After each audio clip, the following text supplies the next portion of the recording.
যেটার মধ্যে তোর কোনো কন্ট্রোল নাই, তার সাথে লড়াই করা বন্ধ করতে হবে। বাবা কিছু টাকা দিছে, বলল যে সামনে যেহেতু ঈদ, তোমার জন্য কিছু কিনতে, আমার জন্য কিছু কিনতে। আমি তোমার জন্য দেখো একটা পাঞ্জাবি কিনেছি। রফিককে ক্ষমা করে দেন। আমি নিজেও তো রফিকের পক্ষে হয়ে কতবার ক্ষমা চাইছি আপনার কাছে। কোথায় সাইন করতে হবে বল তো বল। এই যে আব্বা, এই জায়গায়, এইখানটায়। জি। আসসালামু আলাইকুম বন্ধুরা, এটা আমাদেরই গল্প নাটকের ৩৬ নম্বর পর্বটি আপনারা নিশ্চয়ই ইতিমধ্যে দেখে ফেলেছেন। তো আজকের ভিডিওতে আমরা কথা বলবো আগামী ৩৭ নম্বর পর্বে কি কি ধামাকা আসতে যাচ্ছে। তা এই ভিডিওটি না টেনে শেষ পর্যন্ত দেখুন। তবে মূল ভিডিওতে যাওয়ার আগে আপনাদের কাছে ছোট্ট একটা রিকোয়েস্ট, আপনারা কে কোন জেলা থেকে আমাদের এই ভিডিওটি দেখছেন তা অবশ্যই কমেন্ট করে জানান, কারণ আপনাদের ভালোবাসা আমাদের এগিয়ে যাওয়ার প্রেরণা।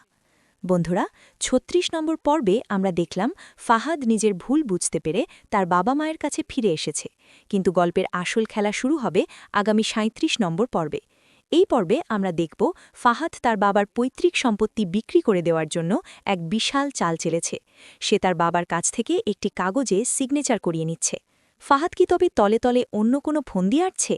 এদিকে আগামী পর্বে আমরা আরও দেখতে পাব স্বামীরার মা তার বাবার কাছে অনুরোধ করেছেন যেন স্বামীরের ফুতাকে ক্ষমা করে দেওয়া হয়। তিনি চান ঈদের এই সময় সবাই মিলেমিশে থাকুক, কিন্তু স্বামীর বাবা কি পারবেন এত বড় বিশ্বাসঘাতকতার পর তার ফুপাকে ক্ষমা করতে? তবে সবথেকে বড় আকর্ষণ হবে আগামী পর্বে স্বামীর আর ফাহাদের মুখোমুখি হওয়ার দৃশ্যটি। ফাহাদ কি সত্যি স্বামীরকে বাড়িতে ফিরিয়ে আনতে পারবে? আর সাইরা কি শেষ পর্যন্ত ফাহাদের সাথে সম্পর্ক রাখবে, নাকি নিজের সিদ্ধান্তে অটল থাকবে?